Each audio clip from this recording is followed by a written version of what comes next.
Live, local. This is Fox 12 Now.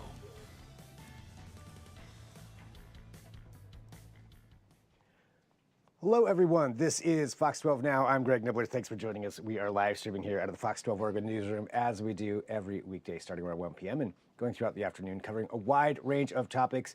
And we appreciate all of you who can join us. So don't forget to download that Fox 12 Oregon app. Great way to follow along with everything that we do here. But right now, we are talking about the Oregon Black Pioneers and some walking tours that you can take part in as part of all the many things that they do. To go through all of that, though, joining us right now, we have Mariah Rocker, Public Programs and Exhibits Manager, and I'm going to guess probably more than just that, but over at Oregon Black Pioneers. And Mariah, always great to have you here on the show to talk about this. And I think to start off, just to give everybody some of that context, could you let everyone know what the Oregon Black Pioneers organization is? Yeah. So we're Oregon's only statewide historical society dedicated to preserving and presenting the experiences of people of African descent statewide. Our mission is literally to research, commemorate, and share these stories in every way that we can. And one of the newest ways that we've been doing that over the last 2 years is our walking tour program, which is what we're going to be talking about today. Yeah, and it's such an interesting way. I mean, number one, the history too, just to get that history out there and share it. And I know that there's a tremendous amount of research that goes into that, especially when I would imagine when you're talking about historical documents and going into archives in basements or wherever you go find that. That's a lot of work. And just to give a testament to that, how many people are working normally on the organization and doing that kind of research? Sure. So that is a great question. We are a pretty small organization. We are currently 3 full-time employees, but we are looking to add 2 additional employees right now. We're kind of in the process of hiring on some additional folks. So it's a collaborative process. Like, we as an organization and those of us that are on staff certainly do some of this research, but a lot of the research was done in the first couple decades that this organization, was working throughout the state and especially in Salem. So, we started in 1993 trying to research and share these stories, and have since, grown as an organization to be able to tell these stories in different ways. But it takes a lot of research, and it's very difficult research because a lot of these stories haven't really been highlighted or preserved throughout time. Oftentimes they are either left out intentionally or, accidentally, but either way, they often aren't easily found. So it takes real digging through, especially like newspaper articles are a super helpful way to learn that information. But we also do partner with a lot of local or historical societies like OHS or Southern Oregon Historical Society, and partner with them to help get this research done. And as we've talked about before, previously, we also have a program called Black History Quest, where we specifically seek out researchers throughout the state that are willing to help us dive into this research, because it takes a lot of time and effort. And as I'm traveling around the state to tell these stories, I sometimes need a little bit of help finding out more information. So we are really honored and lucky to have folks that are willing to help. Yeah, especially if you have somebody, in that local community, whatever that may be, when you get out, for people who don't travel outside of Portland. I mean, there's a lot of small towns in Oregon, small communities, Yes. And they sometimes know the history better than anybody else, or know somebody Absolutely. who knows some story, who knows, this person who lived here, whatever. And I would think, yeah, word of mouth probably helps out quite a bit. It does, yes. A lot of these stories we have to trace through oral histories, because for the most part, those will be the only times that you would see these people mentioned. Obviously, there are exceptions, and it has changed as history has moved forward, but especially in that early era, it was a lot of tracking through what people had said and people's recollections of those experiences. Well, one of the benefits of all of that research and all that knowledge are the walking tours that people can now participate in and actually see some of these places and hear some of these stories. Can you tell us how those tours work and what people can do on those? Yeah. So we are really excited about this opportunity because our whole goal as an organization is to share that this history happens, and it happened here, right? That there is this incredibly robust Black history in Oregon that people just don't often know about. And the best way to demonstrate that history exists is to take people to where it happened and show them, like, this history happened here. We have these incredible stories of grit and perseverance and people fighting for civil rights and all these different things that we can point out in physical locations. And we really feel that that opportunity is so incredible for folks to really internalize the idea that this history has been around all over the state.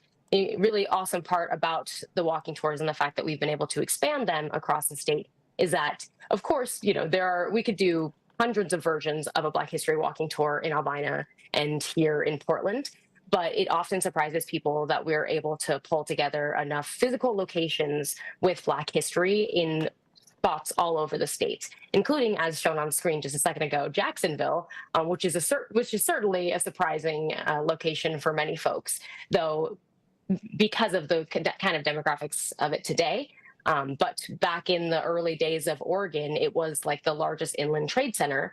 And as a result of the gold rush, drew in lots of different people from all backgrounds, but including some early Black pioneers. And so we were able to tell their stories in this like historic town that people visit for other aspects of Oregon history, and not usually for that Black history aspect. So it's really cool to be able to inject that piece of the story in these locations that people already associate as being historic. Yeah, to fill out that history with those stories that just weren't told before, unknown before, then now to be able to have that, as you mentioned, showing the robust side of history that exists there, and especially in a place like Jacksonville, because yeah, it's not, just not something you may not think of, just on the outset, today, but clearly something fascinating to learn about. And you've got these all over the state. There's one coming up, I know, this weekend in Oregon City that people can participate in. So can you tell us just a little bit about that Oregon City history and what you would get to see on a walking tour there?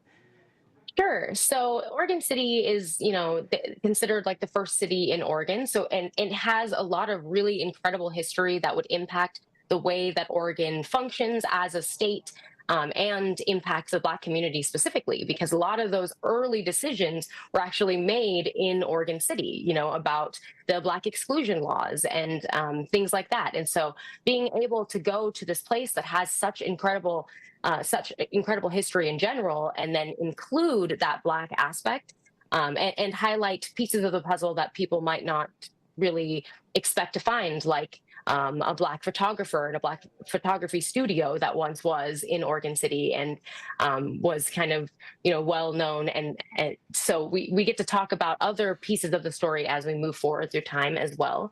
Like the first Black radio host in Oregon was in Oregon City. And so it's really cool to walk around and talk about the legacy that those people left behind. I already want to know more about that, but that's just because I started out with radio. So yeah, that's yep. I'll go down that rabbit hole. But yeah, I mean, it's got to be fun for you, and I would imagine for everybody to be able to go on a tour like this and just kind of illuminate some of those different stories that people may not know. If you've been to downtown Oregon City, it obviously looks historical. You go down through there and you see all of that, but then to know, oh, here's a story that happened right here. What's that like for you to be able to do that and share that to everybody? I think that it has such a huge impact on folks because we aren't told this history, and we certainly don't get to see it often reflected in physical spaces. There are really cool, we've helped to put up markers and commemorate locations across Oregon, but oftentimes, being able to stand in a place and talk about what the experiences of those people, good and bad, like. We get to talk about a lot of the beauty and resilience of this particular community, but also we talk a lot about the experiences put upon them, like the Black exclusion laws, or the fact that it was actually in Oregon City that the only person known to have been expelled from the state of Oregon happened. Jacob Vanderpool in 1851, and so we'll talk about his story and his experiences and what that would have been like, and how that would also impact the way that Oregon looks today. And I think that being able to connect those dots in a physical way And not just that, but being in community with each other, because the great thing about these tours is it brings together, like, up to 35 people from all over the state, from all different backgrounds and walks of life, literally walking together and building community. And in between stops, kind of getting to somatically work through this history. So oftentimes, and I love getting to do presentations. It's one of the big aspects of my job, and I really do appreciate that. But it is often like a lot of information all thrown at people at once. Whereas with the walking tours, you kind of get to engage with a different story, move through space, and have like a moment to really internalize it, and then engage with another story. So it's a little bit more exciting, and it adds that physical layer that can really help people with learning. Sometimes adding that aspect can help people learn better. So it provides different opportunities for different folks. Some folks want to move around and walk and learn about the space that they live in, and so this is a really great opportunity for that. But we also have like our online exhibits, books and lesson plans available on our website, and blog posts and all these other things, so that people can engage in whatever way works best for them. Yeah, figuring out the best way for them to learn, or however they want to be a part of that. I mean, that's really cool. So just all these different options that are out there. What's the best place? Well, actually, to get everybody the information about this weekend and the other tours, where, when, and how can they engage in these? Sure. So I love that I am very excited about this weekend's tour. I do believe it is actually sold out though. Okay. But that is great news. That's a great sign. And it just means that we have a lot of interest, and we'll be able to bring back these opportunities next year. But don't worry, there are other tours that are still available for folks if you didn't sign up for that one. We actually do have a Black History walking tour of Portland this weekend, which might also be sold out. But that is happening twice a month through September. So 2 Saturdays from 10 to noon in Portland, in the historically Black Albina neighborhood, we have walking tours that are being done by this incredible Portland born and raised volunteer who is helping us to tell these stories. And we are able to, thanks to the support of the Collins Foundation, those tours are actually only $10 a ticket, which is really great because it provides more opportunities for people to engage in this history. And we also have tours coming up in other locations. So Oregon City is sold out, but we have Astoria in July, we have Eugene in August, and then we'll be in Salem in September. And those still have tickets available for $32 on our website, OregonBlackPioneers.org/tours, or you should be able to find the tours page in our menu. Nice. So plenty of opportunities there to engage in that, and then also all of the other things that you have going on there too that people could find at that website also, and some of the different ways. Well, Mariah, thank you very much, for joining us. I always appreciate having these conversations and getting this out there. And, love learning more about the history of the state and the people in it, and this is a fantastic way to do that. So thanks for being here on Fox 12 Now. Thank you. Yeah, thank you so much. And just one more reminder that not only is there OregonBlackPioneers.org, which is a wealth of information, and especially where you can purchase the tickets for these tours, but you can also follow along on Instagram, on Facebook, on Blue Sky, and we also have a wealth of information available on our YouTube page. So find us pretty much anywhere at Oregon Black Pioneers. Lots of different ways to engage, and check all of that out and learn some more while you do it. Thanks, Mariah. Yeah, thank you so much, Greg. Really appreciate this opportunity.